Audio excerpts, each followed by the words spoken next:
Bendito sea el Señor. Vamos a orar para que Él nos dirija, para que Él nos enseñe. Los invito a hacer una oración. Poderoso y eterno Jesucristo, nuestro amante Salvador, estamos aquí reunidos porque tú nos has reunido. No porque nosotros haya algo bueno, ni ningún interés bueno, porque nosotros no hay nada bueno, Señor Jesús, salvo lo que tú hayas plantado en nuestro corazón. Señor, queremos estudiar, estamos listos para estudiar, para revisar esta historia profética, histórico-profética. Y te rogamos, Señor, tu bendición, por favor, para que podamos entender, aprender cómo tú, oh Señor Jesús, has estado siglo tras siglo en el mundo. No te has ido, has estado interviniendo, has estado al control. Señor bendito, gracias porque estamos aquí, es porque en el quinto sello y todos los sellos tú estuviste presente, controlaste los tiempos. A ti pertenecen, al Padre pertenecen los tiempos, como tú dijiste, Señor Jesús, en su sola potestad. Y felices estamos de repasar estas cosas y que también tú nos hablas a través de las historias de estos personajes, de sus fracasos, pero también de sus victorias, de los reformadores, de todo aquel Señor que con corazón sincero se acercó a ti. También podemos aprender algo para nuestras vidas. Por favor, háblanos a cada uno de los que estamos aquí presentes a través de estas historias. Tal vez algo que no está claro en nuestra vida, eh, tú también uses estas cosas para aclararlo. No solo la profecía, sino también la justificación por la fe, Señor, háblanos. Bendito Salvador, cúmplase tu voluntad en esta hora y enséñanos por favor de tu mano. Tómame a mí, Señor, como tú quieras y desees, Señor Jesús, y a mis hermanos, Señor, como tú desees. Lo pedimos en tu nombre santo, Señor Jesucristo. Amén. Bueno, estemos listos allí para participar en la lectura y así poder ser lo ágil que nos rinda. Y, bueno, más que nos rinda es que aprendamos que sea enriquecedor para cada uno de nosotros. Vamos a retomar entonces de lo que estábamos hablando esta tarde, el reinado de Isabel. ¿Ok? El reinado de Isabel. Y recordemos el texto bíblico. Antes de esto, por aquí está nuestro texto bíblico. Y escribe al ángel de la iglesia en Sardis, el que tiene los 7 espíritus de Dios y las 7 estrellas, dice esto: yo conozco tus obras, que tienes nombre de que vives, pero estás muerto. Ponte en vela y afirma las cosas que quedan, que estaban a punto de morir, porque no he hallado completas tus obras delante de mi Dios. Acuérdate pues de lo que has recibido y oído, guárdalo y arrepiéntete. Por tanto, si no velas, vendré como ladrón, y no sabrás a qué hora vendré sobre ti. Pero tienes unos pocos en Sardis, que no han manchado sus vestiduras, y andarán conmigo vestidos de blanco, porque son dignos. Así el vencedor será vestido de vestiduras blancas, y no borraré su nombre del libro de la vida, y reconoceré su nombre delante de mi Padre y delante de sus ángeles. El que tiene oído, oiga lo que el Espíritu dice a las iglesias. Bien, dos grupos, ¿no? Hermana Lucy, ¿cuáles son los dos grupos que hay aquí en este mensaje a Sardis? Recuérdenos, por favor. Los dos grupos lo podemos relacionar con las dos facciones. No, los dos grupos del pueblo de Dios, quiero decir, que hay aquí. Okay. Los que están con vestiduras blancas. Eso es un grupo, ¿no? Unos Sí. pocos en Sardis que no han manchado sus vestiduras. Y el otro grupo, Y el otro grupo, Yo conozco tus obras que tienen nombre de que vives, pero estás muerto. Los desobedientes. Bueno, esto sí, ahí usted lo está diciendo, son todos esos. Aquí, hasta el versículo 1, 2, 3, hasta ahí. El Señor le dedica más, pues porque ellos necesitan, eh, pues la solución, ¿no? El Sí, Señor revela el problema, pero está la solución. Y el asunto es que ellos creen que obedecen, pero no lo hacen. Entonces, por eso dice acá que tienes nombre de que vives, pero en realidad estás muerto. ¿Listo? Bueno, gracias hermana Lucy por su participación. Esos dos grupitos entonces los vamos a encontrar ahí en Inglaterra y como los hemos encontrado en varios países, ¿sí? Y en situaciones como las que vamos a narrar, estos dos grupos pues van a estar unidos porque cuando hay una situación así de emergencia, pues estos que tienen nombre de que vives y están muertos, pues les va a dar mucho miedo. Y entonces normalmente lo que ocurre es que van a buscar a estos que tienen vestiduras blancas. Claro, ellos no lo saben, al hermanito que ellos creen consagradito, entonces van allá y vamos a orar, ¿sí? Y estos que tienen vestiduras blancas, desde luego, van a orar por sus hermanos, a orar por toda la nación. Entonces son las situaciones difíciles las que despiertan a la iglesia, zarandean a la iglesia, unen a la iglesia y todos se ponen a mirar a Cristo. Esas son las situaciones difíciles, lo que provoca. Por eso el Señor las permite. Y de ahí vamos entonces a leer la situación difícil que les tocó a los hermanos de la Inglaterra del siglo XVI, ya al final del siglo XVI. ¿Ok? Recordemos que el gobierno de Isabel, un gobierno bastante perseguido en conspiración, en intentos de asesinato y derrocamiento del gobierno. Hicieron muchos intentos, los listamos esos son los más importantes, los listamos esta mañana, pero ya después de tantos intentos, vienen de frente, ¿ok? Y ese es el famoso ataque de la Armada Española de 1588, donde la facción papal dice, vamos con todo o nada, o vamos a perder Inglaterra. Y entonces se van con todo, así es. ¿Quién está detrás?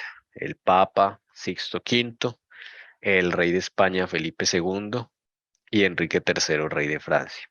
¿Ok?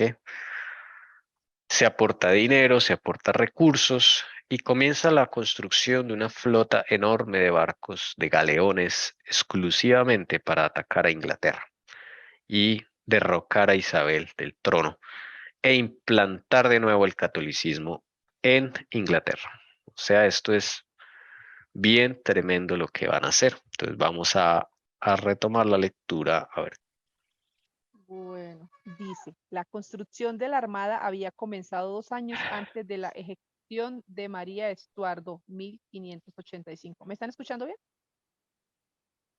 sí, hermana, adelante. sí. No se escatimó ni tiempo, ni trabajo, ni dinero para equipar una flota como nunca antes se había visto en el mundo.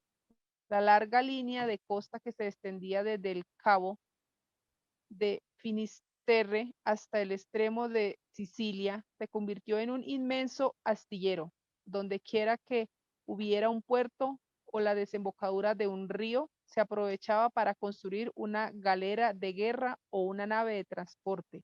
A intervalos a lo largo de esta línea de unas 1500 o 2000 millas, podía verse quillas colocadas de un tamaño que entonces se consideraba colosal, y carpinteros ocupados en sujetar a ellas las abultadas costillas y en revestirlas con tablones.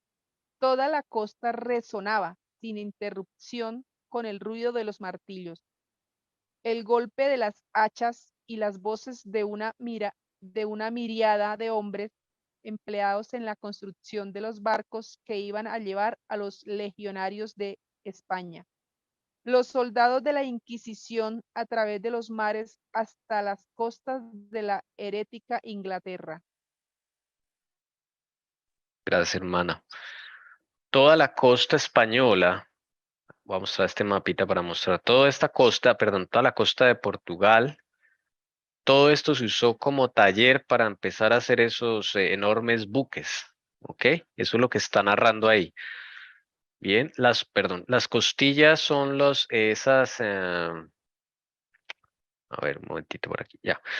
Por aquí leyó la hermana de costillas. Son las que van en la parte del piso del barco.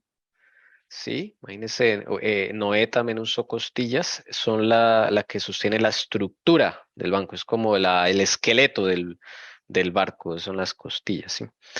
Eh, y ahí la revisten de tablones. Entonces, en esa época, pues todo era con madera, sí, y, y así se pusieron a trabajar 3 años antes del ataque. Desde luego al principio nadie sabía para qué era esto, se mantuvo en secreto hasta donde se pudo. Y justo cuando muere María Estuardo es ejecutada y se empeñan en empezar a hacer este proyecto. ¿Ok? Bien, eso es en el 85. Mientras tanto, la reina Isabel vive una conspiración allí de Babington. ¿Ok? Bien, ¿en qué consiste esa flota naval?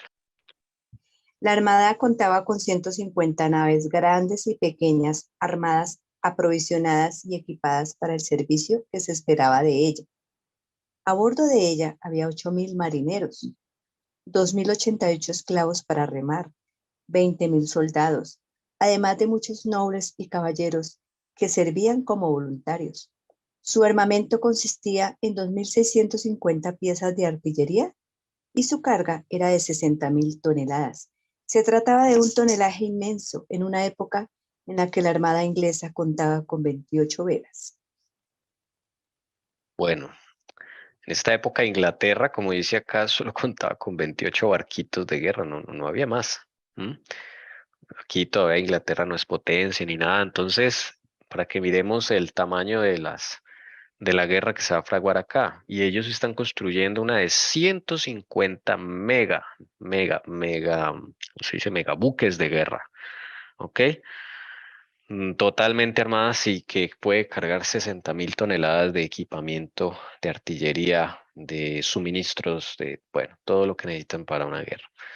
Entonces, esa es lo que quieren, lo que están haciendo, construyendo. Pero hay otro plan. Este es solamente la primera parte de ese gran ejército que va contra Inglaterra. Miremos la segunda parte de ese ejército.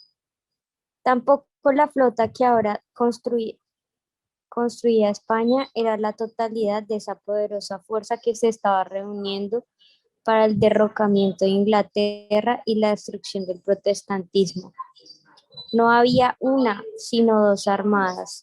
En los Países Bajos, cuya posesión daba a Felipe costas y puertos opuestos a Inglaterra, había una escena de actividad y preparación tan vasta casi como la de la costa del Atlántico.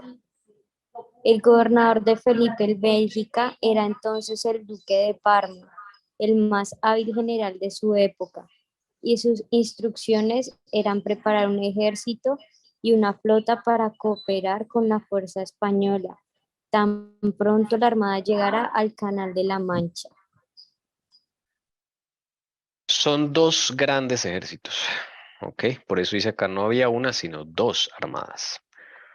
Una en Países Bajos, la parte que controlaba la corona española, porque ya ellos han tenido guerra con el príncipe de Orange. El príncipe de Orange ya ha muerto acá en este momento, pero ya no tienen todo el control de Países Bajos. Pero en la parte donde tienen control, que lo que ahora es Bélgica, está este señor Alejandro Farnese. Es un militar pues de mucho prestigio, experiencia en todo esto. Él está construyendo otra flota naval, ¿ok? Eh, Este duque, dentro de su bien resguardado territorio, no disminuyó sus esfuerzos ni de noche ni de día para ejecutar estas órdenes. Felipe le dice, Alejandro, constrúyame otra armada, ¿ok? Él trajo marineros y pilotos de Italia, reclutó también marineros de Hamburgo, Alemania, Bremen, Ebden y muchos lugares. Dice en la zona de Vaz se talaron bosques para proporcionar barcos de fondo plano para el transporte, o sea, se empezaron a talar muchos bosques.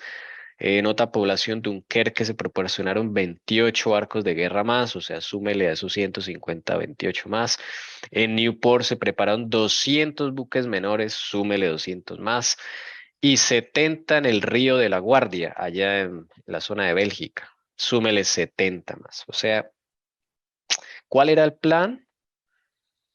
El plan era tener dos ataques simultáneos para caerle así, de frente a Inglaterra. Uno por el lado de España, otro por el lado de Países Bajos, la parte controlada por la corona española.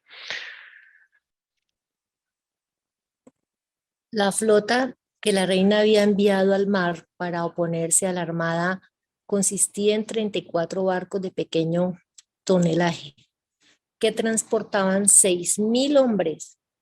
Además de estos, la ciudad de Londres proporcionó 30 barcos en todas las ciudades portuarias. Los buques mercantes se convirtieron en buques de guerra y así la flota naval pudo contar con 150 buques con una tripulación de 14.000 personas. Esta fuerza se dividió en dos escuadras, una bajo el mando del Lord Howard, alto almirante de Inglaterra, compuesta por 17 barcos, que debía navegar por el canal y esperar allí la llegada de la armada. La segunda escuadra, bajo el mando del Lord Seymour, compuesta por 15 barcos, estaba estacionada en Dunkerque para interceptar a Parma si intentaba cruzar con sus pies desde Flandes. Vea, aparece Flandes acá. Flandes, Bélgica. Sí, acá es Flandes, Tolima. Bueno, de ahí viene el nombre de Flandes, Tolima. Bien, entonces vamos a explicar qué es lo que quieren hacer. Aquí en este mapita. Mire, el Canal de la Mancha es esta zona de mar que separa a Europa de Inglaterra. Son 70 kilómetros de longitud. Este pequeño espacio acá, esta puntica de Inglaterra con esta puntica de Francia, que se llama Calais, allá el puerto de Calais, que hoy en día es un túnel por el que uno puede pasar en carro ahí cruzando el mar por ese túnel. Desde luego en esa época no había tal cosa, entonces eso es lo que se llama el Canal de la Mancha y Londres queda aquí arribita del Canal de la Mancha, ¿ok? Ahí está el asiento de la corona inglesa, está todo bueno. Y las principales ciudades todas están al sur de Inglaterra. Entonces el plan era desde España partir con la armada, los 150 buques y llegar acá al Canal de la Mancha y luego desde Flandes con este general, el duque de Parma, llegar allí al mismo tiempo a Londres, ¿ok? A Inglaterra, principalmente. Entonces, esa era la estrategia. Por este lado, por el lado de la armada, ya vimos que habían, ¿cuántos buques? Habían 150, ¿ok? Por aquí iban a atacar 150 buques.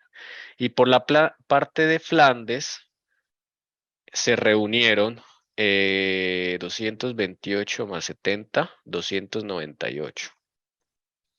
Este señor, el duque de Parma. 298. Imagínense, uy, no, eso van a ser, por dicho, el acabose aquí.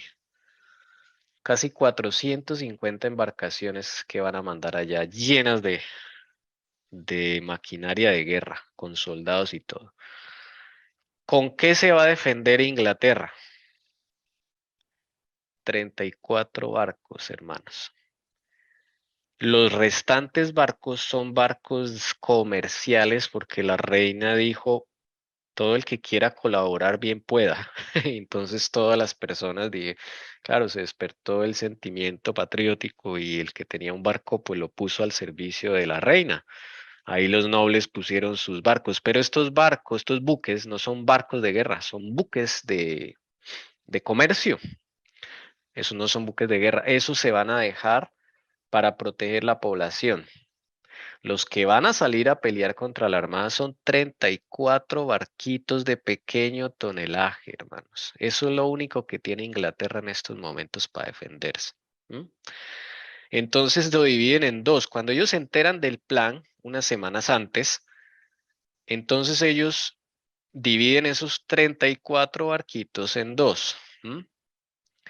17 se van a esperar a la Armada Española, o sea, a los 150 que vienen por acá. Y los 15 barquitos, otros 15 barquitos, se van a quedar a esperar al duque de Parma que viene de Flandes, Países Bajos en esa época. Usted dirá, bueno, aquí me faltan 2 barcos. 2 barquitos los dejan ahí de reservita para el ejército de la reina, ¿ok? Por si le toca irse, pues la pueden sacar, ¿ok? Entonces, eso es lo único que hay. No hay más. El resto son, acá hay 6.000 hombres del ejército inglés. El resto de personas son meramente voluntarios. La reina Isabel no obligó a nadie a luchar, esa es otra cosa.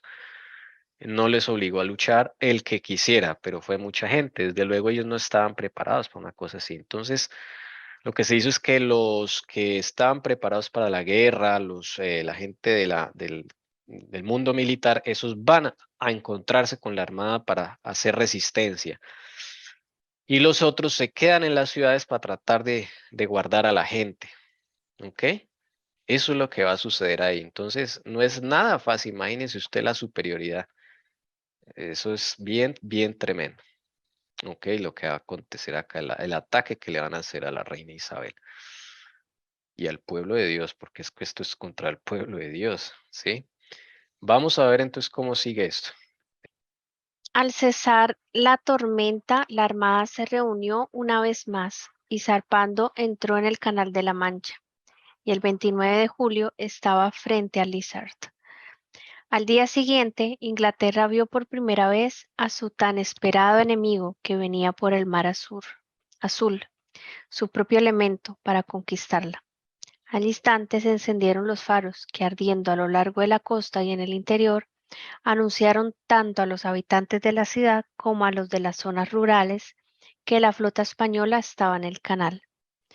Todas las controversias fueron olvidadas en un interés absorbente, y el clamor de la nación subió al trono en lo alto, para que aquel que cubrió a su pueblo en Egipto en aquella horrible noche cuando el ángel pasó por la tierra, extendiera su ala sobre Inglaterra y no permitiera que el destructor la tocara. Amén. El clamor de la nación subió al trono en lo alto. Mire. Y ahí están los dos grupos de los que hablábamos. Mire, los dos grupos de la iglesia de Sardis que estábamos mirando acá en la Biblia. Estos, uno que está ahí cojeando, el otro que no se ha dejado manchar sus vestiduras. Ambos los ama el Señor, ¿sí? Pero miren que en esta hora tan tremenda, pues en oración se unen. Por eso ellos avisan con faros, mandan unas bengalas al cielo, ya todos saben que eso es guerra. Entonces todo el mundo a resguardarse, tomar sus precauciones. Siempre que hay guerra normalmente ponen una alarma, ¿sí? Y el Señor no nos está contando esto el Señor nos está contando esto es porque vamos a vivir cosas como estas. Y entonces ellos son conscientes. La reina les dice a todos, estamos en una situación, esta es la situación. Tenemos 34 barcos y nos van a atacar con 450. O sea, encomendémonos a Dios. Y sí, la nación se encomendó a Dios. Vamos a ver el Señor qué decide. La reina sale cuando ya ven los barcos al fondo. La reina se viste de traje de guerra militar y ella dice, pues yo aquí peleo hasta que muera, si el Señor tiene eso para mí. Y dirige un discurso al ejército, porque pues es que esa es una situación muy dura. Y el Señor la usa para infundir aliento, ¿no? Porque eso da miedo. Vamos a leer una partecita de lo que le dijo la reina Isabel a las tropas de Inglaterra. Vamos pues, mis compañeros de armas y compañeros soldados al campo, ahora para el Señor, para su reina y para el reino. Porque, ¿qué son estos orgullosos filisteos que han de injuriar al ejército del Dios vivo? He sido vuestra princesa en la paz, así lo seré en la guerra. Tampoco les ordenaré que vayan a luchar, sino que vengan y peleemos la batalla del Señor. El enemigo puede tal vez desafiar mi sexo porque soy mujer. Así que yo puedo igualmente acusar su molde, porque no son más que hombres, cuyo aliento está en sus fosas nasales. Y si Dios no acusa a Inglaterra de los pecados de Inglaterra, poco temo su fuerza. Si Dios está con nosotros, ¿quién contra nosotros? Con ese discurso de la reina, pues todos, ¿no? El Señor como que influye aliento a través de eso. Y la reina habla con una propiedad. ¿Qué son estos orgullosos filisteos que han de injuriar el ejército del Dios vivo? Sí, ¿Quién dijo eso? Eso ya lo tomó de la Biblia. claro, ella lo tomó la ella. ¿Alguien sabe quién dijo eso en la Biblia? David, Sí, señor. David. Así lo dijo él. cuando los Y filisteos injurieron a los del ejército, entonces eso fue lo que dijo David. claro, y es que viene un Goliat, ¿no? En barcos es un Goliat el que viene. Y ellos son chiquitos. Bueno, Tony, Entonces, y sí, referenciándolos a este tiempo, iremos a pasar eso mismo, ¿cierto? probablemente. El Señor le mostró a la hermana Elcira que ella vio buques de guerra en la costa atlántica de Colombia y hacia la zona de Venezuela. Sí. Ahí está. Que no es casualidad, hermano. Vamos a ver eso. Y algo bonito de la reina Isabel, no los voy a obligar a luchar, o sea, pero peleemos la batalla del Señor. Eso me llama la atención, porque es que, listo, los soldados van allá con ejército, con espadas, con pólvora, con cañones, pero ¿y el pueblo de Dios qué? No es con ejército, no es con espada, sino con el Santo Espíritu. En ese momento, nuestra batalla es en oración. Esa es nuestra batalla. Entonces, en Inglaterra todos lucharon. Todos lucharon. Los que tenían armas y los que tenían la fe. Cada uno desde su lado luchó. Y eso es lo que la reina estaba diciendo. No les ordenaré que van a luchar, sino que vengan y peleemos la batalla del Señor. Cada uno desde su conciencia, ¿sí? Eso me parece muy, muy bonito eso. Y ella dijo, pues, el Señor si no acusa a Inglaterra de los pecados de Inglaterra, ya está diciendo, tenemos pecados. Si nosotros no somos santos, tenemos pecados. Pero si Dios no nos está acusando, poco temo a la fuerza de ellos. Si Dios está con nosotros, ¿quién contra nosotros? Y hermanos, ahí empieza la lucha. El 31 de julio de 1588 comienza el enfrentamiento entre la Armada Española y los barcos ingleses. Una neblina se posó de un momento a otro sobre la escena de lucha. Y esta neblina favoreció a los ingleses, a los barquitos ingleses. ¿Qué hicieron los barquitos ingleses? Como ellos eran más ligeros, se metían disparaban y se salían rápido y por la neblina la Armada Española no los podía ver. Imagínense en eso. Y así hicieron, entraban los barquitos, disparaban allá y se devolvían rápido. Ni uno resultó afectado.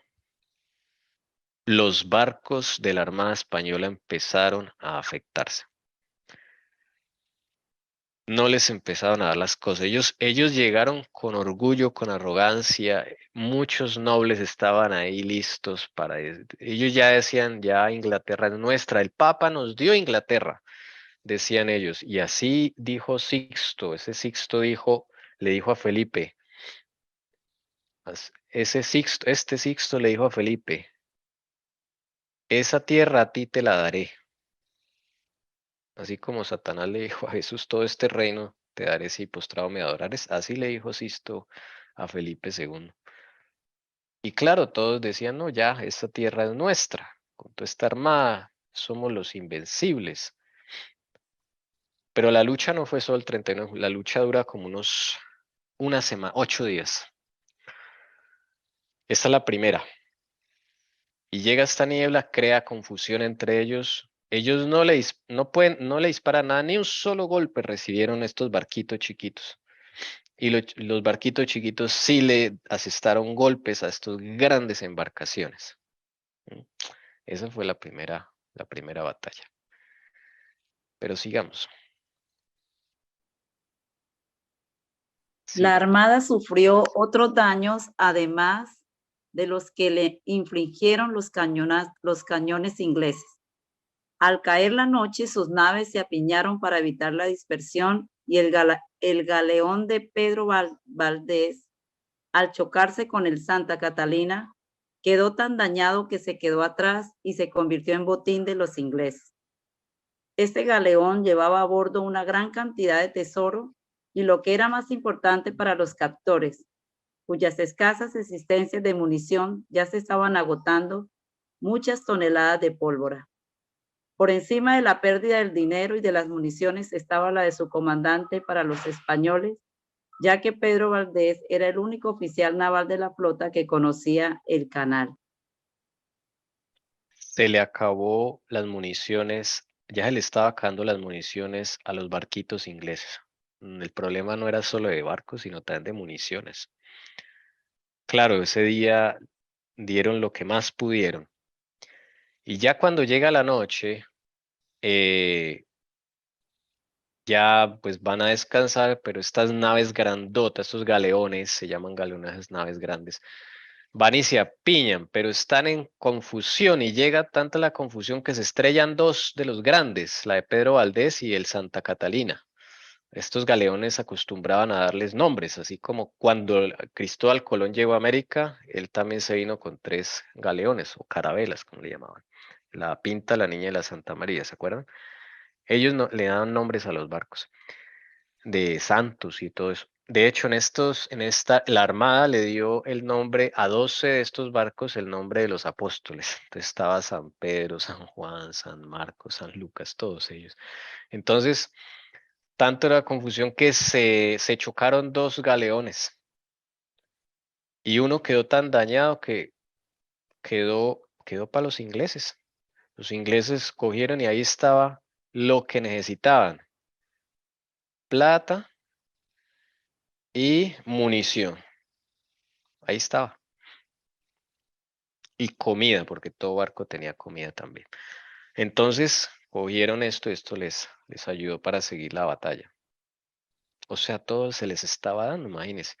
Y la Armada no había dado ni un solo golpe, ni un solo golpe. Bueno, vamos a seguir. Más tarde esa misma noche, una calamidad aún mayor cayó sobre la Armada.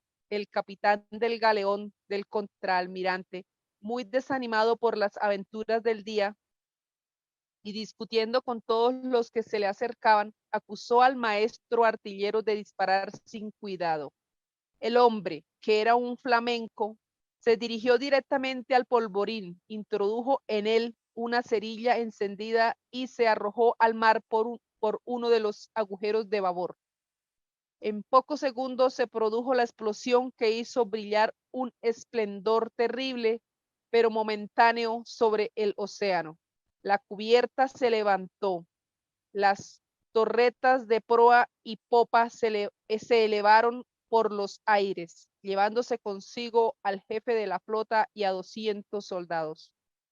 El fuerte casco, aunque desgarrado por la explosión, continuó flotando y fue capturado por la mañana por los ingleses, que encontraron en él una gran cantidad de tesoros y un suministro de municiones que no había ardido. En el primer día de conflicto, la Armada había perdido 2 buques insignia, 450 entre hombres y oficiales, el pagador de la flota y 100,000 ducados de oro español. Bueno, entonces, ¿qué es lo que pasa acá esa misma noche? Pues todos empiezan a descontrolar y empiezan a echarse la culpa y él dice acá que el capitán del galeón empieza a echarle culpas a todos y acusó al maestro artillero: usted es un descuidado, mire cómo disparó. Y entonces este tipo se llenó de rabia. El flamenco, o sea, el de lo que hoy es, cuando dicen flamenco, se refiere a lo que hoy es Bélgica. El tipo cogió y se dirigió pues va a ver que yo sí sé disparar, y ¡pum! Puso su cerilla ahí en uno de los agujeros, en uno de los cañones, y ¡pah! Eso explotó por allá otro barco. O sea, imagínense cómo se empiezan ellos mismos a destruir. Claro, y ese otro barco lo encuentran en la mañana los ingleses con lo que necesitan: munición, y fuera de eso dinero. Bueno, venga para acá. Claro, todo ese oro, desde luego, es de lo que se han robado en todos los países, los de la facción papal, ¿no? Entonces, el Señor hace justicia a la final, y todo lo que le robaron a Inglaterra. Entonces, hermanos, mire cómo todo se va dando. Todo se va dando cuando uno pone las cosas en las manos del Señor. Eso también nos enseña las guerras espirituales, hermanos, que nosotros enfrentamos.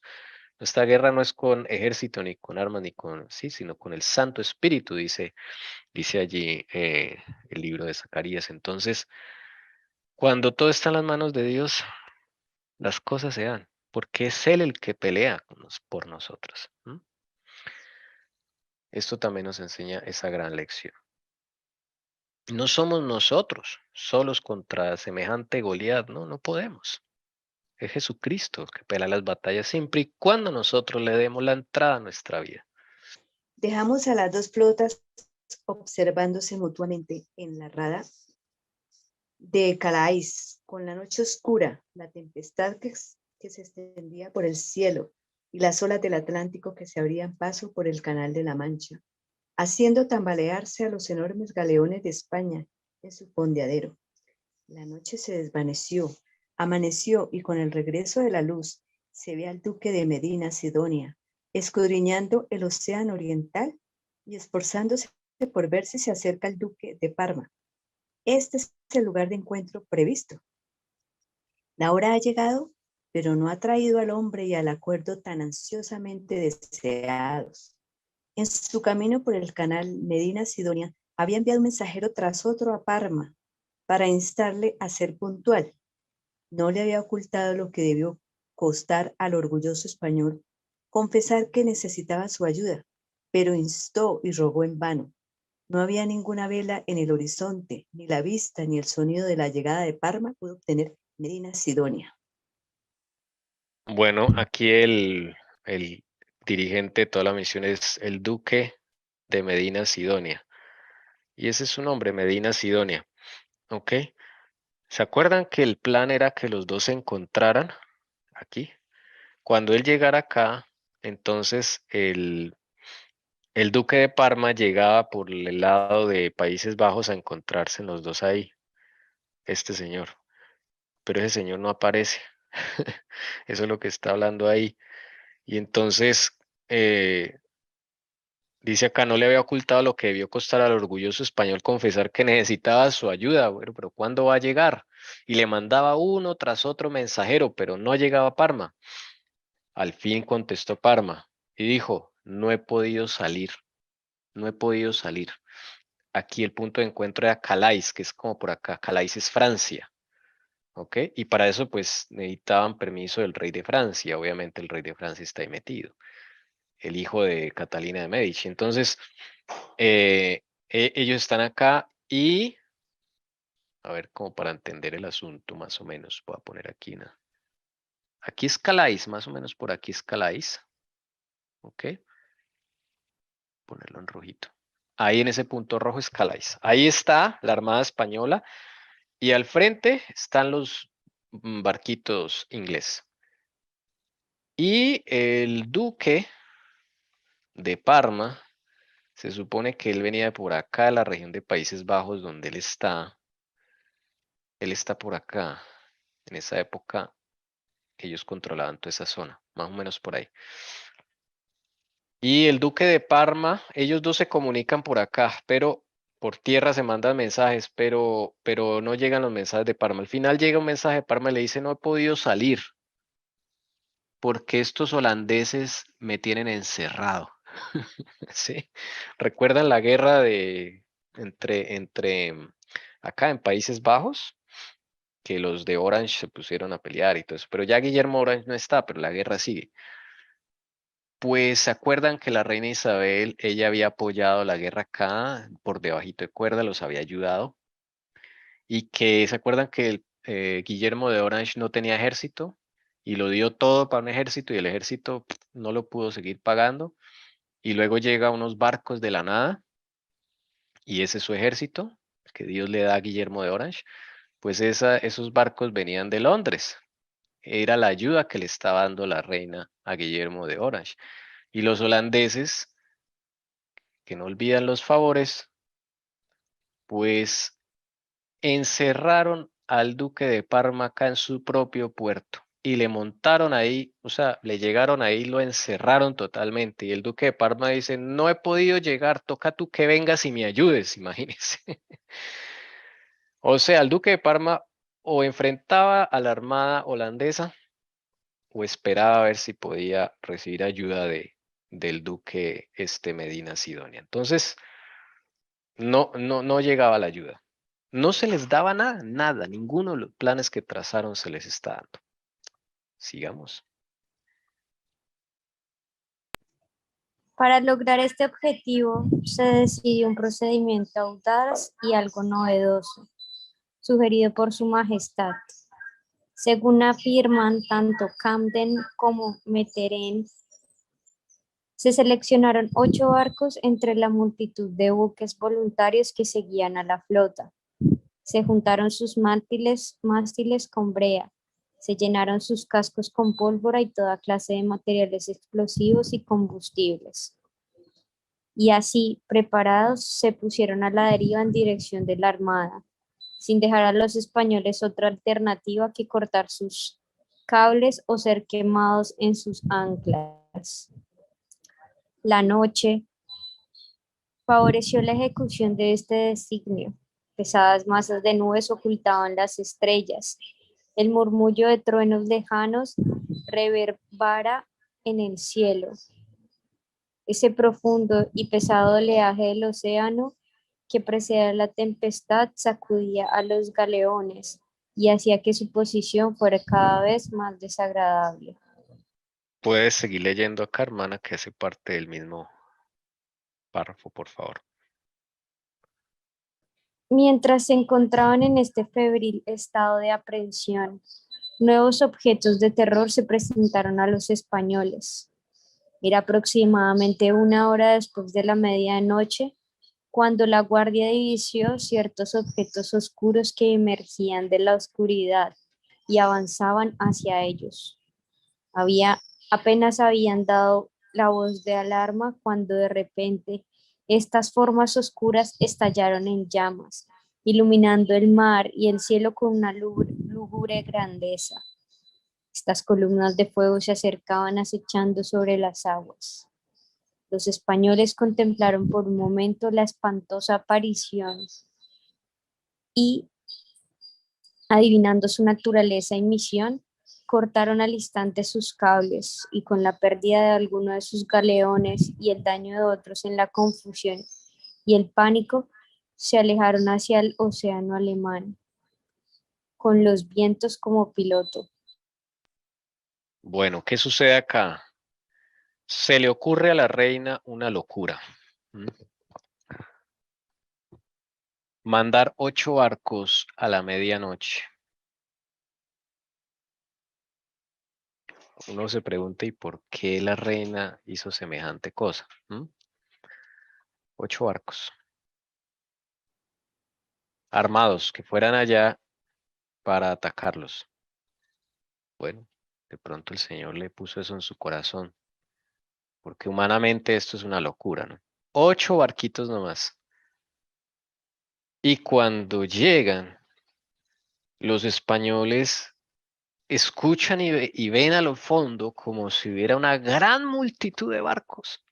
Una gran cosa que viene así, pero pesada, decían los pocos sobrevivientes. Y a la 1 de la mañana llegan esos barquitos, dice acá. Y dice acá que formas oscuras estallaron en llamas, iluminando el mar y el cielo con una lúgubre grandeza. Pero ¿de dónde sale todo esto? Columnas de fuego se acercaban acechando sobre las aguas. Sí, es todo lo que pero eran 8 barquitos nomás. Bueno, el Señor yo creo que está ahí con ellos. Y claro, cuando ven los españoles vienen eso, cortan los cables de las anclas y para afuera. Cortaron los cables, no tienen tiempo de levantar ¿cómo se llama? Las anclas, ¿ok? Pierden algunos galeones o siguen perdiendo y se llenan de confusión y pánico y empiezan a alejarse hacia el océano alemán, hacia arriba, hacia el norte. Y los vientos van hacia el norte. O sea, están acá. Los 8 barquitos de la reina llegan en medio de la noche. Ellos disparan unos cañones normales porque pues eran barcos pequeñitos en comparación a estos. Y ellos ven una cosa gigante, armas de destrucción, fuego por todos lados y huyen. Se van hacia el norte. Y el viento los lleva hacia el norte. ¿Cómo poco a poco se van alejando de ese objetivo? Nada les sale. Al siguiente día llegan toda la armada inglesa y es la famosa batalla de Gravelinas. ¿Ok? Pues recuerden que son unos poquitos barcos en comparación a toda esa armada gigantesca. Eso ocurre el lunes 8 de agosto. Eso que estamos narrando acá. ¿Ok? Bien. Sigamos. El poder de la armada se había roto. La mayoría de sus buques se hundían. De 4.000 a 5.000 de sus soldados derribados habían recibido sepultura en el océano y al menos otros tantos yacían heridos y moribundos a bordo de sus destrozados galeones. De los ingleses no habían caído más de 100. Menos de 100 personas cayeron de los ingleses aquí en esta guerra, ¿ok? Esa fue la única baja que tuvieron. Bueno, pero el Señor estaba con ellos, ¿ok? Eso era como en Israel, ¿no? Cuando estaban bien juntos en oración, todo cada uno en cuentas, David arrasaba con todo y no había ni una sola baja. Cuando había algunos que estaban así medio, a eso los mataban. Sí, entonces también aquí en esto vemos ese patrón. ¿Ok? Por eso es tan importante en medio de estos conflictos estar bien agarrados de la mano del Señor, porque en toda guerra ya hay bajas. ¿M? Hay bajas.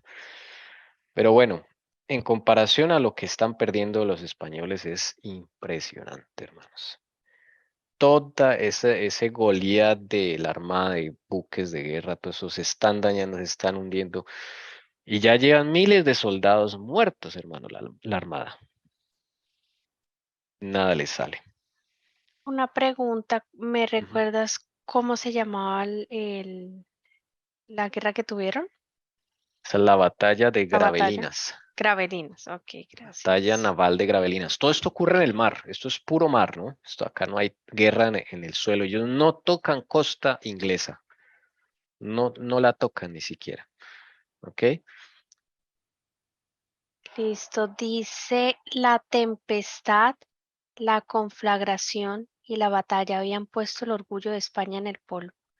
Tan pronto como el cambio de viento rescató a los barcos españoles de la destrucción que, como hemos visto, parecía aguardarles, el viento cambió de nuevo y, estableciéndose en el sureste, soplaba cada vez con más fuerza. Los barcos, en su mayoría sin timón, no pudieron hacer otra cosa que ir a la deriva ante la creciente tormenta hacia los mares del norte. Drake los siguió durante 1 o 2 días más.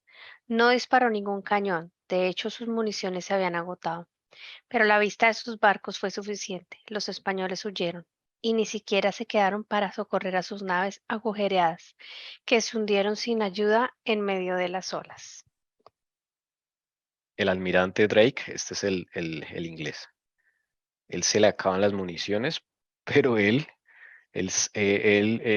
no sé, percibe algo, dice, estos están más asustados, y él los persigue, y así fue. Él los sigue persiguiendo sin municiones y sin disparar ni un solo cañón. Y los españoles seguían espantados, aterrorizados, no tenían timón ya los barcos, o sea, a donde llegaran, ¿ok? Y ya Drake se retiró, y de ahí, hermanos, el Señor se va a encargar. Ahí termina la guerra para Inglaterra, pero no para los españoles. ¿Qué es lo que va a pasar acá? Los vientos los van a conducir y el duque de Parma no puede salir.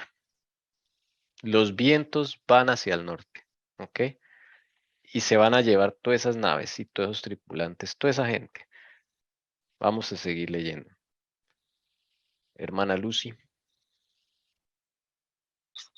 Siga, Apenas hermano. Drake dio la vuelta al enemigo que huía, la tempestad retomó la persecución, pues en ese momento estalló un furioso vendaval y lo último que los ingleses vieron de la armada fueron las formas desvanecidas de sus galeones en retirada, mientras se adentraba en las nubes de la tormenta y se ocultaban en la negrura de la noche del norte. En estas espantosas soledades que parecían abandonadas a las tempestades, los españoles sin pilotos y sin carta de navegación estaban rodeados de rocas erizadas y de bajíos desconocidos, de corrientes y remolinos. Fueron expulsados de la luz de las tinieblas, fueron expulsados del mundo. Y eso fue el último que vieron los ingleses de esos barcos que se metieron por allá en una espesa neblina y allá quién sabe qué les va a pasar. Aquí vamos a ver qué les va a pasar. Gracias, hermana Yolanda. Con mucho gusto, hermanita. No sé si la hermana Lucy nos puede ayudar o Lucy, está ocupadita. ¿quieres Bueno. que siga leyendo? Sí, claro, sigue ella. Listo. Continuando la tempestad, la armada se adentraba cada hora más en aquella región desconocida que la imaginación de sus tripulantes poblaba de terrores, pero no mayores que la realidad. La flota disminuía cada día tanto en hombres como en barcos. Los marineros morían y eran arrojados por la borda. Los barcos hacían aguas y se hundían en las olas. Los supervivientes eran zarandeados por completo a merced de los vientos y del agua. Ahora eran arremolinados a lo largo de la férrea costa de Noruega. Ahora se estrellaban contra las salvajes rocas de los, no sé cómo se pronunciará ahí, Shetland. Shetland, sí. Listo. Y ahora se encontraban en los intrincados frisos y las corrientes aceleradas de las orcadas. Llevados en las alas de la tempestad alrededor del cabo de la ira, se lanzaron a continuación en medio de los peligros de las Hébridas. Las olas del Altísimo los izaron. Del Atlántico. Las olas del Atlántico los izaron, los estrellaron contra los negros acantilados o los arrojaron a la costa. Sus tripulaciones demasiado agotadas por el trabajo y la necesidad para nadar hasta la orilla, se ahogaron en el oleaje y llenaron la playa con sus cadáveres. Este es el recorrido que ellos hicieron, bueno, no hicieron porque ellos no hicieron ese recorrido. Dios los mandó por allá porque es que ahí sí ya nadie los está atacando, ¿sí? Y llegaron hasta estas islas Shetlands, que son islitas de Noruega, imagínense. Y las Orkneys, que son islas de Escocia. Mejor dicho, es como si les hubieran hecho así, tan, como un ping-pong de un lado para otro acá en este sector. Ahí empezaron a morir varios, pero la cosa no termina ahí. Mire el recorrido que ahora van a hacer. La mano del Señor los empuja hasta allá. Todo esto está ocurriendo, como les digo, sin control. Solos van llegando así ese recorrido para devolverlos otra vez a España, pero no van a llegar muchos. Los vientos empujaron a los supervivientes de aquella condenada flota hacia el sur y ahora se dirigían a la costa occidental de Irlanda. La multitud de velas que se veía frente a la costa causó alarma al principio, pero pronto se supo lo poco que había que temer a una armada que huía cuando nadie la perseguía. Llegó un día de calma. El hambre y la sed hacían estragos a bordo de las naves. Su reserva de agua se había agotado por completo. Los españoles enviaron algunas embarcaciones a la costa para pedir un suministro. Imploraron, ofrecieron cualquier cantidad de dinero, pero no pudieron tener ni una gota. Los nativos sabían que los españoles habían perdido, perdón que me perdí, ahí no alcanzo a ver, los nativos, más pequeña, porfa. Los nativos sabían que los españoles habían perdido el día y que si socorrían a los enemigos de Isabel, el gobierno los haría responsables. Los manda, bueno, yo digo el Señor porque es que ellos están, mire, dice acá que cuando llegan a Irlanda, aquí a esta isla Irlanda, o sea, ya dieron la vuelta acá y llegan solos ahí. Cuando los irlandeses ven todas esas velas que se asoman, pues digo, nos están atacando. Pero ¿quiénes los están siguiendo? No, nadie. ¿Sí? Entonces dijeron, no, esto está muy raro. Es una armada que huye cuando nadie los persigue, ¿no? Y en la Biblia vemos esas historias que los enemigos huyen y nadie los está persiguiendo. Bueno, sí, ángeles de Dios, pero no seres humanos. ¿Sí notan? Increíble. Banana Milena tiene su micrófono abierto. Gracias. Ok. Ahorita le toca a usted, hermana, a leer. Bueno, que esté ahí. Entonces, ellos llegan allá, no tienen agua, imploran por agua. Y los irlandeses dicen, no, no. Ellos mueren de sed. Muchos mueren ahí en Irlanda, las costas de Irlanda. Pero esto no era lo peor, sino que les esperaba nuevos horrores en esta costa predestinada. La tormenta había vuelto con toda su violencia anterior. Al norte estaban las poderosas olas del Atlántico, contra las que ni ellos ni sus barcos podían luchar. Al sur estaban los erizados acantilados de la costa irlandesa, en medio de los cuales buscaban, pero no encontraban refugio o lugar de descanso. El vendaval se prolongó durante 11 días y durante ese tiempo un galeón tras otro llegó a la orilla, esparciendo sus tripulaciones ahogadas por cientos en la playa. Wow. Solitos. Una tormenta que los va persiguiendo y los va acabando. Impresionante. También similar a como le pasó al faraón cuando perseguía al pueblo. Murieron ahogados.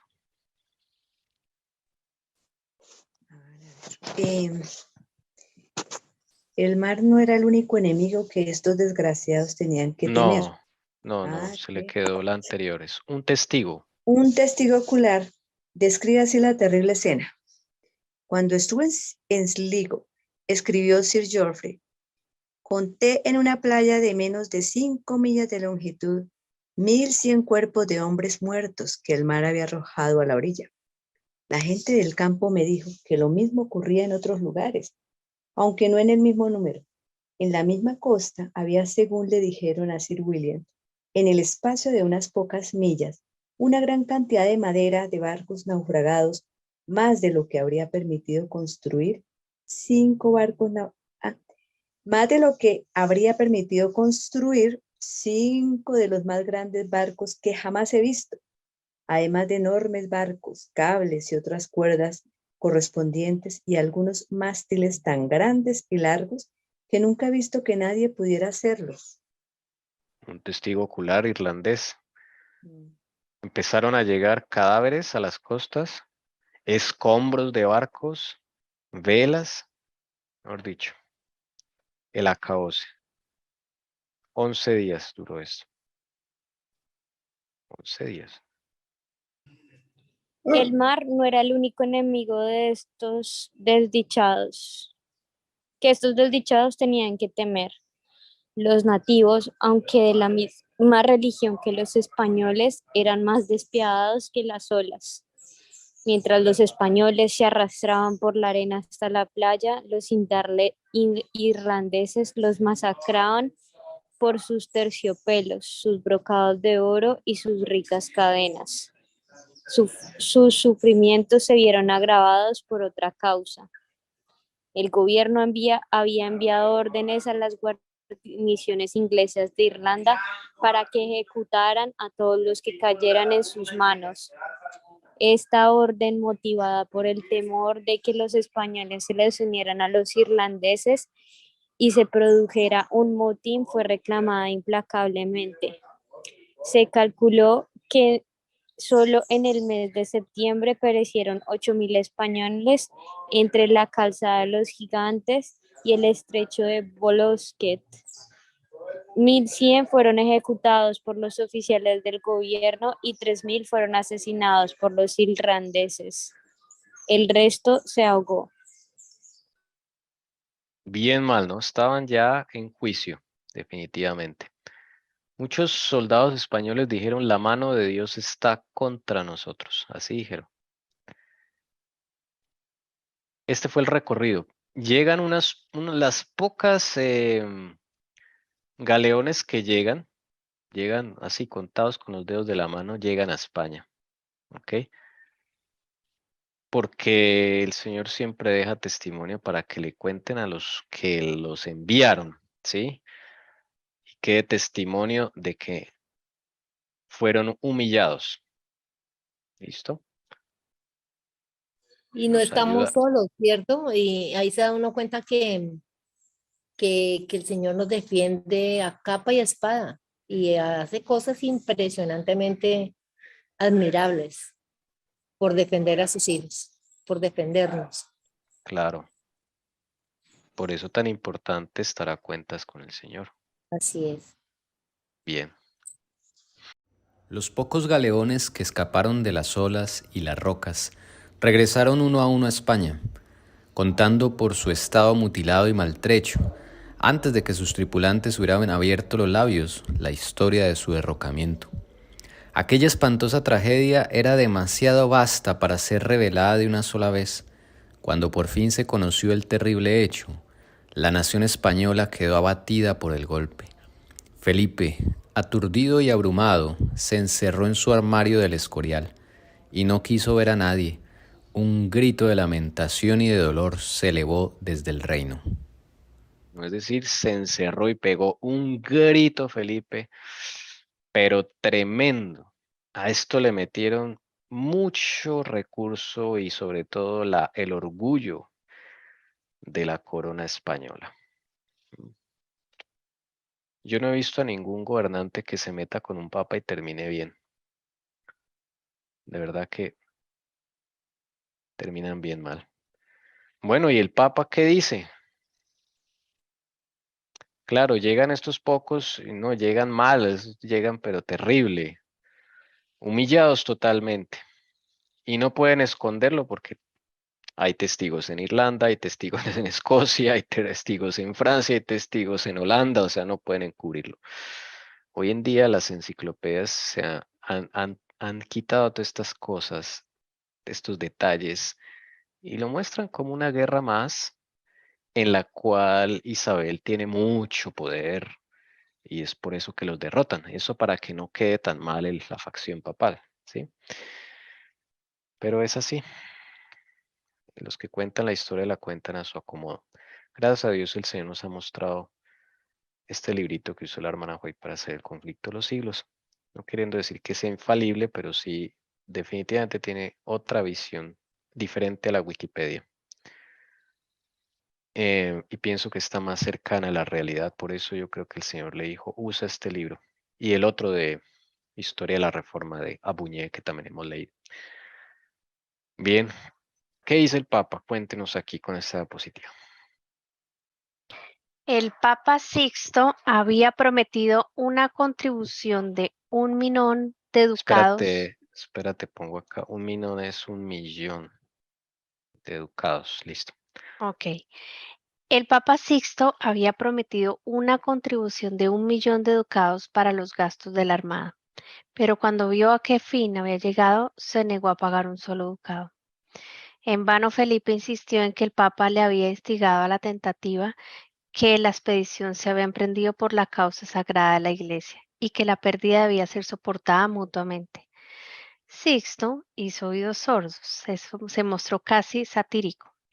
No se podía esperar, dijo, que diera una cantidad de dinero por una armada que no había logrado nada y que ahora estaba en el fondo del mar. ¿Cómo son, no? Dio la espalda, sí. ¿Cómo son?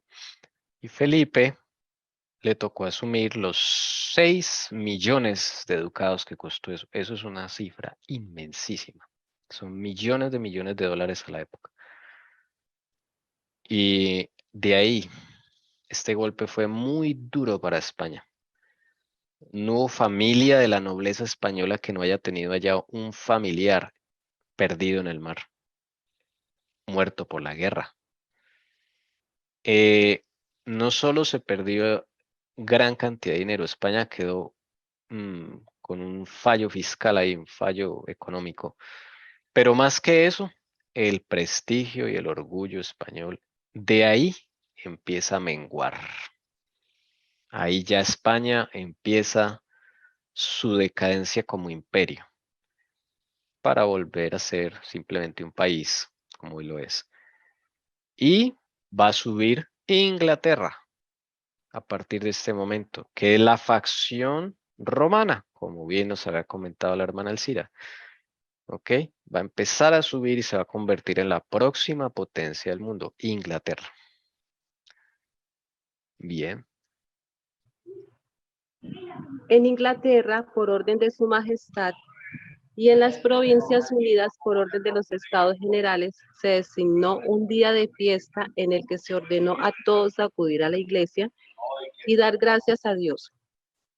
La mencionada solemnidad, dice el historiador holandés, se celebró el 29 de noviembre, día que se dedicó por completo al ayuno, la oración y la acción de gracias.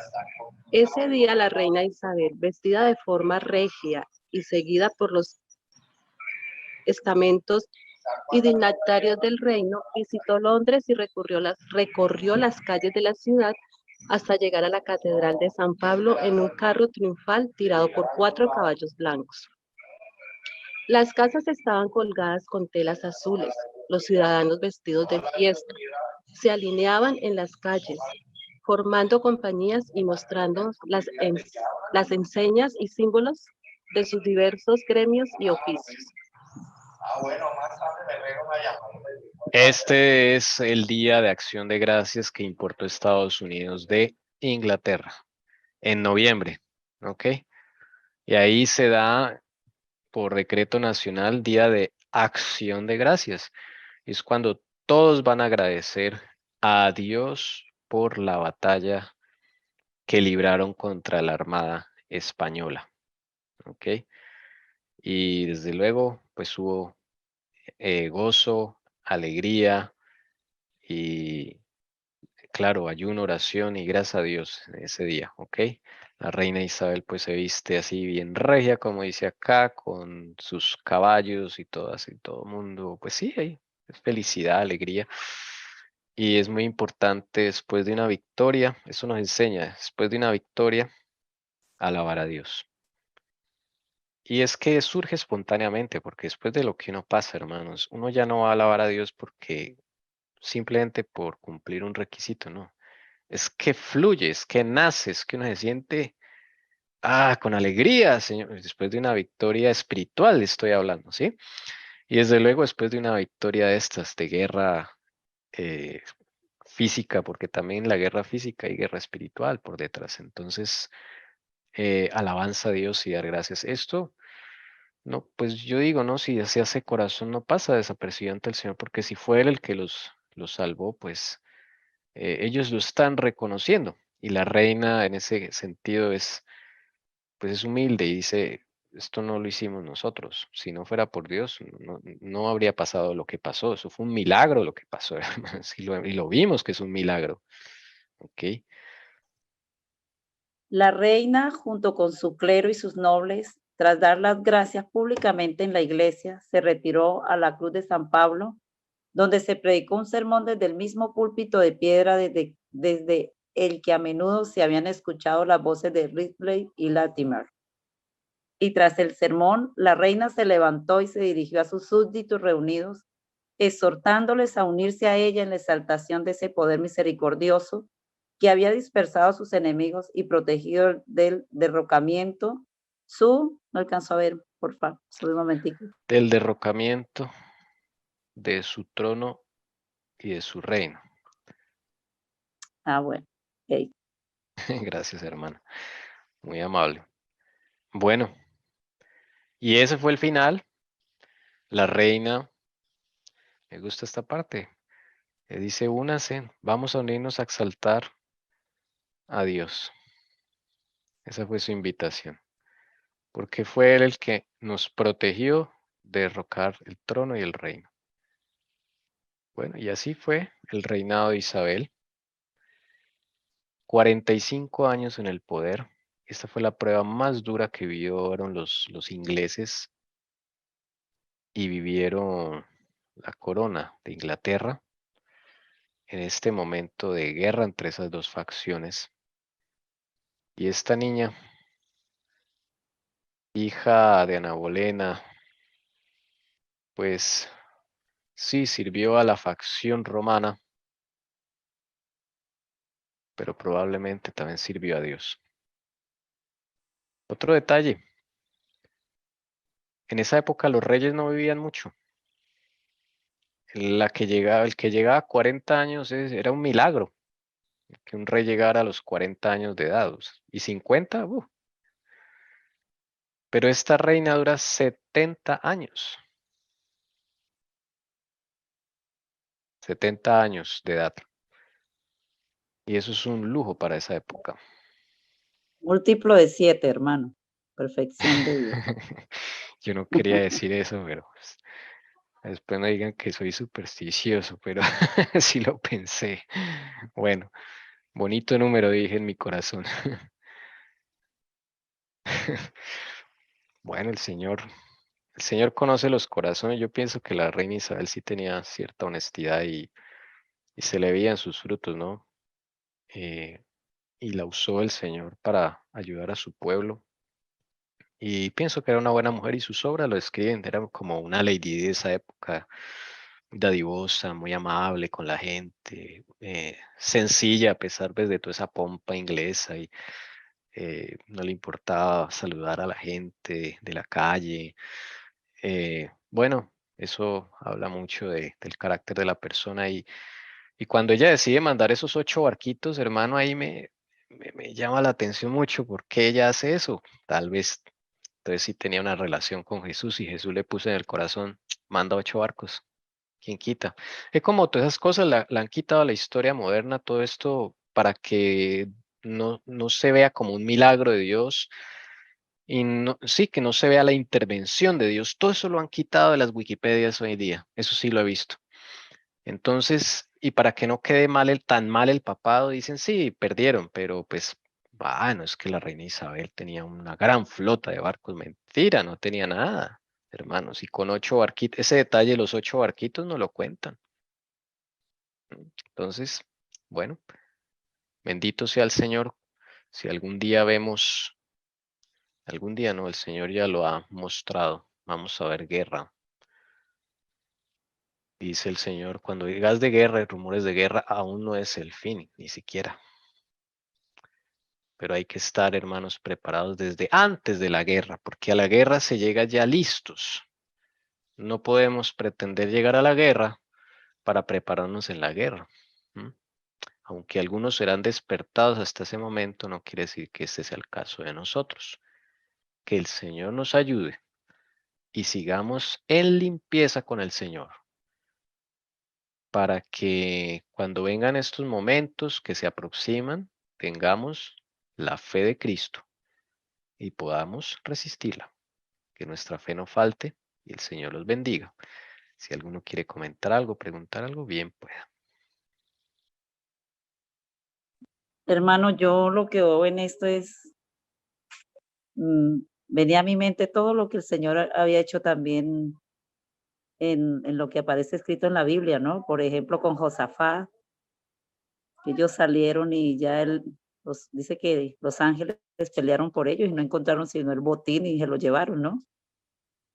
E igual cuando el pueblo israelita salía, este faraón salió tras de ellos, encontraron el mar adelante, cómo les impidió llegar a través de la nube. Y así hay tantos, venían a mí muchas de las situaciones donde el Señor intervino. Y con poquitos, a Gedeón también. Y con poquitos fueron victoriosos, pero pues por eso, porque ahí estaba la presencia del Señor. O sea, es maravilloso. Y Sí, cómo le despierta a uno como ese deseo de creer en Él, realmente creer en Él. Dios mío bendito. Es hermosas estas historias. O sea, cómo genial, ¿no? opera Él, sí, y cómo opera Él a través de la historia casi como con la misma forma, Sí, digo yo, ¿no? unos patrones similares, ¿no? Es verdad. Como cuando huyen y nadie los persigue, ven algo más grande de lo que realmente es, hay confusión. O sea, la tormenta en medio del mar, la neblina que se posa encima de ellos, como le sucedió a Faraón, sí, no podían ver por las tinieblas. Bueno, sí, muchos patrones, interesante eso. ¿Algún otro comentario? Y por ejemplo, nosotros aquí comentando con mi amiga Yoli acerca de las murallas de Jericó, que el Señor le dijo al pueblo que diera 7, que recorriera alrededor 7 vueltas, ¿no? Y las murallas Sí, cayeron. Entonces me pongo a meditar, bueno, y entonces en estos sucesos que vamos a vivir ahora, ¿qué tenemos que hacer? ¿Qué tenemos que hacer?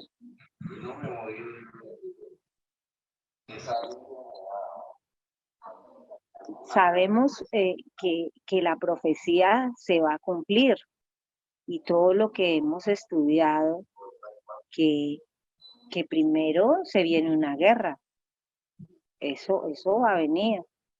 la hambruna viene primero. Bueno, la hambruna. Después, Bueno, no sabemos bien el orden, pero lo que sí viene es primero la hambruna. Pero viene una guerra, viene la civil, ¿no? cuando Trump vuelva al poder, eso es lo que ha revelado el Señor. Sí. Entonces, ay, Dios mío. Bueno, el Señor nos prepare, nos capacite y nos habilite para que podamos estar de parte de la verdad y de parte de Jesucristo, así como todos estos personajes, ¿sí? Así como los profetas también, podamos estar de parte del Señor y no retroceder. Amén. ¿Alguien más iba a decir algo por allí en el micrófono? Sí, buenas tardes. Ay, hermana Sí, Ruth hermano, ¿qué Yunda, tal? yo no le dije que leyera, discúlpeme, que No, tan la veo tranquilo que ahorita. yo llegué tardecito. Ah, bueno, ok, Tranquilo, hermana. hermano. que también como Dios deja testigos, fíjese con esta armada que se lo llevó llevó otra vez al origen, que era España, cómo fue dejando testigos para que no pudieran ocultar las cosas. Y Dios revela todo cuando ve ese propósito que él tiene, muestra para que testifiquen del poder de él. Sí, amén, hermana, gracias por el aporte, el comentario. ¿Alguien más? Ven cómo Dios confunde a los enemigos. Hay una promesa cuando venga esa guerra. La hermana Elcira me corrige a ver si es así. No han terminado de levantarse cuando ellos mismos se destruirán. Quiero contestar algo sobre todo lo de Lucy. ¿Qué tenemos que estar haciendo? ¿Qué hay que hacer? Prepararnos. Espiritualmente esa es nuestra preparación, porque el Señor se encarga de todo lo que va a venir. Recuerde siempre lo que ha sucedido. Cada vez que ha habido algo dentro del pueblo del Señor, el Señor siempre ha guardado a su pueblo. Pero no todo el que se dice llamar su pueblo, sino su verdadero pueblo. La preparación es lo que el Señor más que todo ahora desea de nosotros. Es ponernos a cuentas con Él, es conocerlo a Él, es andar con Él.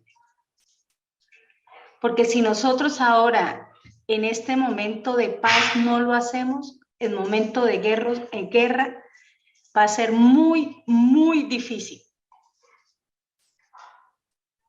Es la única manera ahora que el Señor nos ha llamado es a eso. Que va a venir todo lo que Él ha revelado. Pero esa pregunta que hizo Lucy es la pregunta más importante para nosotros. ¿Qué nos compete? Sí o sí se viene. Pero la preparación espiritual para que nuestra fe no falle es esa. A su debido tiempo el Señor a cada uno nos va mostrando qué hacer, cuándo salir, a dónde salir. Todo, cada paso lo va dando es el Señor. No nosotros. Y eso es lo más importante, hermanos, en este momento, siempre. Cuando el pueblo fue en cautividad a Babilonia, el Señor guardó de su pueblo. Solo los rebeldes fueron los que quisieron irse a Egipto y terminan muriéndose. Los matan. Pero cuando eso sucede, Daniel y sus amigos, ellos estaban preparados, porque cuando llegaron a las cortes, no quisieron comer de la comida sacrificada a Satanás, pero ellos no se prepararon cuando llegaron allá. Ellos estaban preparados desde antes. Y esa es una invitación para nosotros. Hoy es el momento de prepararnos. Por eso hace no mucho el Señor nos tiene a nosotros estudiando la vida ahorita por lo menos la de Job. Y eran personas intachables, temerosas de Dios, apartadas del mal. Eran personas también como nosotros, quizás con muchas debilidades, muchos problemas, defectos de carácter. Pero eran personas que yo quiero aprovechar. Hoy precisamente hablábamos algo con Tommy y quiero aclarar algo. Cuando se hablaba de David y se hablaba de Job, que yo decía, son iguales pero diferentes. A lo que me refiero es que cuando hay cuando digo son iguales, ¿en qué me refiero que son iguales? A que David quizás recibió más luz que Job. Y si Job recibió un 50 o un 60% de luz, Job respondió al 60% de la luz. Él no respondió al 55%. Si a él se le dio 60, 60 respondió. David se le dio 80, 80 respondió. ¿Y respondió por qué? Porque también se prepararon para con Dios. Fueron diferentes porque Job fue probado. David fue tentado. David cayó. Job, en medio del dolor, que es lo que vamos a ver el próximo sábado, su fe fluctuó. Por eso tiene que aparecer el Señor, de cierta manera, a reprenderlo y a enseñarle. Pero Job no cayó como cayó David. Esos ejemplos dejados en la Biblia son para nosotros. ¿Qué nos corresponde hacer? Es necesario que realmente vivamos esa justificación por la fe, pero para poderla vivir, hermanos, debemos ponernos a cuenta de Dios. Nuestro corazón es sucio, nuestras intenciones son sucias y nosotros tenemos pensamientos malos. Solo el Señor, en su infinita misericordia, en esto que estamos refiriendo al renacer, es el que puede darnos todo eso que necesitamos. ¿Y qué necesitamos? A Cristo en nuestro corazón.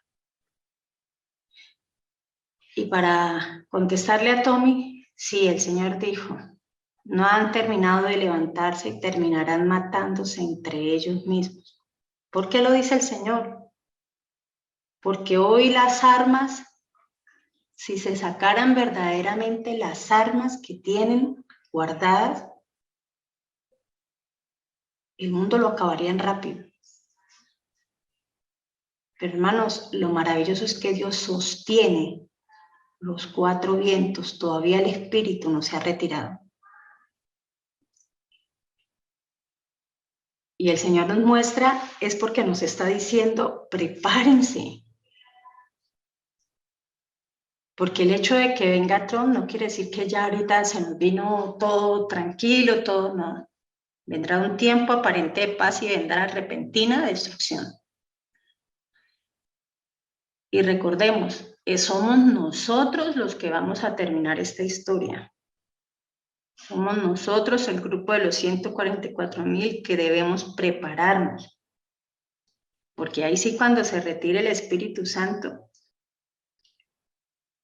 si su fe no ha sido probada en este momento, si usted no ha aprendido a vivir por fe,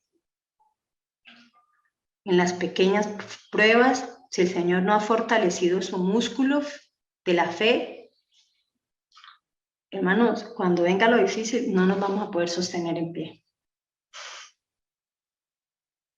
Solo es prepararnos con Cristo. Pongámonos a cuentas con Él.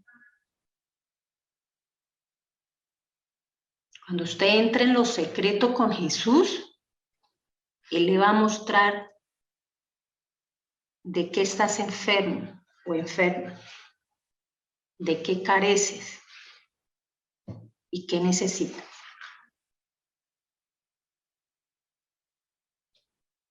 Acuérdese del reavivamiento, de todo lo que es el nacer de nuevo. Es necesario, hermanos. Pero todo empieza con ponernos a cuentas. No confiemos en el dinero que tengamos. No confiemos en las posesiones que tengan o tengamos. Que mañana quizás esas posesiones y ese dinero de un momento a otro se esfumará, no tendremos nada. Pero así como Job, le quitaron todo, desnudo salí del vientre de mi madre y desnudo volveré, o sea, a la tierra. No debemos apegarnos a nada, no debemos confiar en nosotros mismos. Hoy el dinero que se tiene, hermanos, mañana eso se va a totear. Y solo el Señor sabrá, los que confiaron en Él, los que son limpios de corazón, el Señor de verdad podrá guardarles y guardarles sus recursos. De resto, si es necesario que tengamos que pasar por situaciones difíciles, así será, pero es mejor que empecemos desde ahora. Si no has vivido ninguna prueba difícil, pídale a Dios que viva. Que viva lo que es vivir por fe. Este es el momento, hermanos, de encontrarnos con Él. Gracias. Amén. ¿Alguien desearía dirigirnos en oración para despedir el Shabbat? Si desean, puedo orar, hermanos. Sí, hermano. Adelante. Bueno, vamos a ponernos de rodillas los que podamos, los demás con un corazón afligido y dispuesto para hablar con el Señor. Oremos. Bendito Dios, alabado y glorificado sea tu santo nombre, nuestro eterno Señor Jesucristo bendito. La gloria y la honra sean para ti, Señor. Te queremos dar las gracias por este santo sábado que tú nos has regalado y de una manera especial por todo lo que hemos podido aprender, oír, Señor, leer en este tu día, que sabemos que tú, Señor, así lo has tenido dispuesto para que nosotros aprendamos cada día de la historia y que podamos, Señor, entenderla y meditar un poco sobre todos estos eventos. También, Señor Jesús, te rogamos que durante la semana que inicia, bendito Dios del cielo, nos des un espíritu de fortaleza, que nuestra fe crezca y que podamos buscarte de todo corazón, con toda nuestra mente, con todo nuestro espíritu, Señor.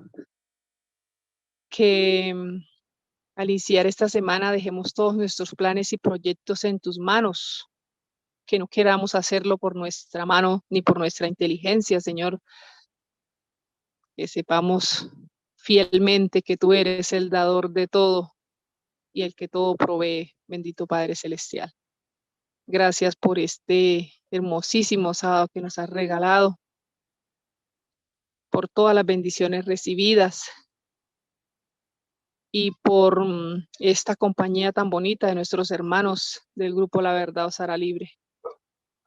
Que durante la semana, Señor, oremos los unos por los otros para fortalecer nuestra fe, para fortalecer nuestras peticiones, Señor, ante tus pies, para que las volvamos a elevar a ti, Señor Jesús, porque tu palabra nos dice que donde hay 2 o 3 reunidos orando por un mismo propósito, Señor Jesús, tú nos acudirás al pronto auxilio. Oh Salvador bendito, quédate con nosotros, protégenos, bendícenos y de manera especial esfuérzanos para que te busquemos, Señor Jesús, inquiétanos. Manifiéstate, Señor Jesús, en nuestras vidas para que te busquemos de mañana, de tarde, de noche, Señor, para que cuando tú nos hagas esos llamados, no seamos sordos a tu voz y podamos correr a tus brazos, porque si tú nos llamas es porque sabes que te necesitamos y que tú deseas que llevemos a ti nuestra plegaria, nuestra oración, para poder rescatarnos de donde queremos salir, para poder darnos la paz que el mundo no nos puede dar, pero que tú sí, oh bendito Salvador. Quédate con nosotros, bendícenos y guárdanos del mal, del maligno, y que podamos disfrutar, Señor, de una bonita semana en tu dulce compañía. Todo es rogado, bendito Dios del cielo, en los méritos de tu Hijo Santo, Cristo Jesús. Amén y amén.